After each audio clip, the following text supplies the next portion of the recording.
एक कहावत कहे या सच्चाई कि किसी से बदला लेना हो तो उसका पड़ कतर दो, वो धड़ाम से जमीन पर गिर जाएगा। पर इसी कहावत के उलट बिहार के भागलपुर में एक स्पेशल रेशमी तितली है जिसका पर कतरने से कारोबार में 4 चांद लग जाता है, और यह कारोबार है बुनकरों का। पर पिछले 6 महीने के लॉकडाउन के चक्र ने बुनकरों का जो हाल किया है वो किसी अपराध से कम नहीं है। आज हम बात करते हैं भागलपुर के उसी बुनकर समाज का। दर्द बता रहे हैं भागलपुर से हमारे संवाददाता रवि कुमार। भागलपुर में रेशमी तितली का पर कतरने के बाद रेशम का उत्पादन तो हुआ, पर इसको बाजार तक पहुंचाने में कारीगर नाकाम रहे। भागलपुर में एक बुनकरों की बस्ती की जनता बड़े गंभीर सवाल का जवाब ढूंढ रही है। पूरे बिहार में तकरीबन 35 लाख बुनकर परिवार है। सिर्फ भागलपुर में 6 लाख बुनकर परिवार है। आज भी सबों के पास हुनर है, लेकिन बेरोजगारी हो, भूखमरी जैसी हालात इनके पास ऐसी हो गई है कि ये अपने आप को नाकाम मानते हैं। भागलपुर को रेशमी शहर का दर्जा यूं ही नहीं मिला। इसके पीछे परंपरागत हुनरमंद बुनकरों का अहम योगदान रहा है। देश के किसी भी राज्य में तसर, मालावरी, मूंगा के धागे का एक साथ कपड़ा तैयार नहीं किया जाता है, लेकिन भागलपुर ने ऐसा करके यह साबित कर दिया है कि यहां हुनर की कमी नहीं है। सिल्क के कपड़े को शुद्ध और पवित्र माना जाता है। महाभारत काल में दानवीर कर्ण के कालखंड में रेशम के कपड़ों के उत्पादन पर बल दिया था। बाला बिहुला की लोक कथा में चंद्रधर सौदागर को बड़ा व्यवसायी बताया गया, जो गंगा और समुद्र मार्ग से विदेशों में व्यापार किया करते थे। उन्होंने भी सिल्क उद्योग का जाल विदेशों तक पहुंचाया। मुगल शासन काल में रेशम उद्योग को काफी गति प्रदान की गई, लेकिन ब्रिटिश शासन में बुनकरों पर शोषण कर उनकी मजदूरी को काफी नुकसान पहुंचाया गया। कम मजदूरी की वजह से बुनकरों की आर्थिक स्थिति डगमगाई। यहीं से बुनकरों का विकास अवरुद्ध होने लगा। आजादी के बाद बुनकरों को लगा कि स्वतंत्र भारत में उनका विकास होगा। इसके लिए आधी अधूरी योजना तो बनाई गई, लेकिन धरातल पर उसे अमली जामा नहीं पहनाया जा सका। खुशहाल जिंदगी जीने वाले बुनकरों के व्यवसाय पर ग्रहण तब लग गया जब बिचौलियों का आगमन हुआ। विदेशी बाजार में मांग अधिक होने के बाद बिचौलियों ने इसका जमकर फायदा उठाया। ऐसे में बिचौलियों ने जमकर पैसे भी कमाए, लेकिन बुनकरों के पास आर्थिक संकट छा गया। उनके पास इतनी राशि नहीं थी कि वे रेशमी कपड़ों की मांग को स्वयं की राशि से तैयार कर सके। पूंजी का अभाव, जरूरत को पूरा करने के लिए बिचौलिया और व्यापारी बुनकरों के मालिक बन गए।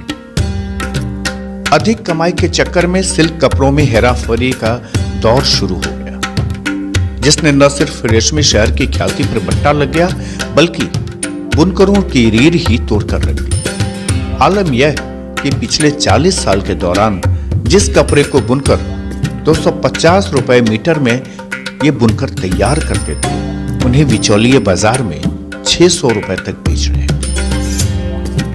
भागलपुर में 1989 में हुए दंगे के बाद रेशमी शहर के सिल्क के कपड़ों का डंका जो अंतर्राष्ट्रीय बाजार में बजता था, उस पर मंदी छा गई।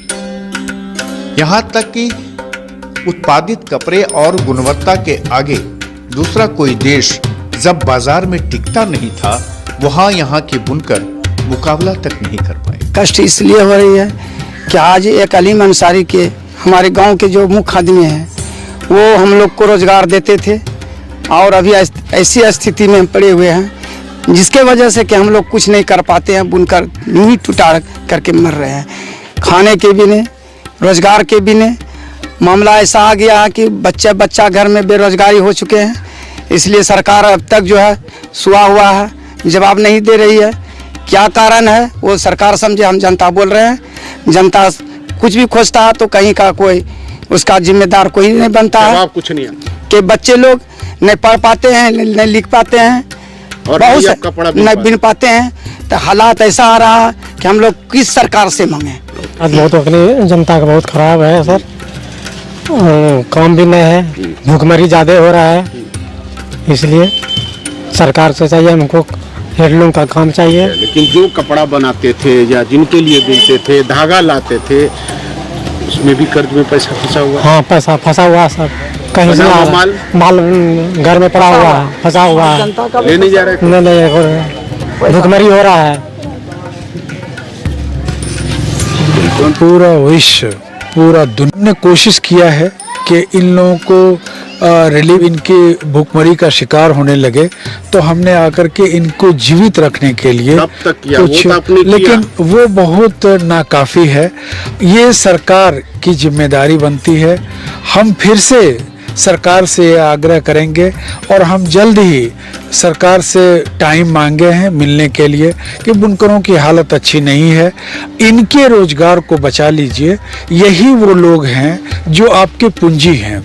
अगर हम गांधी जी ने कहा था कि हर हाथ को काम मिले तभी देश तरक्की कर सकती है, तो ये जो बुनकर हैं ये इस सबसे बड़ा माध्यम, कपड़ा उद्योग आज कृषि उद्योग के बाद कपड़ा उद्योग सबसे बड़ा उद्योग है और उसकी हालत इतनी ख़राब है।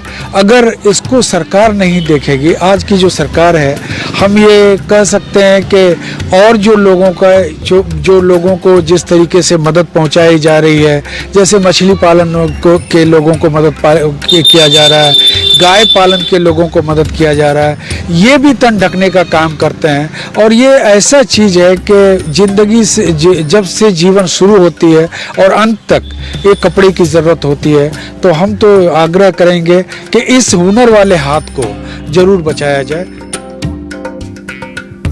लेकिन अब जो कोरोना का दौर आया उसमें भागलपुर सिल्क उद्योग को चरमरा दिया। बिहार बुनकर कल्याण समिति के सदस्य जनाब आलिम अंसारी बड़ी बेरुखी से कहते हैं कि भागलपुर के हुनरमंद हाथों को कोई बचा ले। एक कदम सरकार तो आगे बढ़ाए ताकि ये बुनकर अपने आप के लिए निवाला का जुगाड़ कर सके, तभी इनके उस कला को जिंदा रखा जा सकता है। लेकिन अब सरकार भी बेरुखी दिखा रही है और व्यापार इनका चौपट हो चुका है।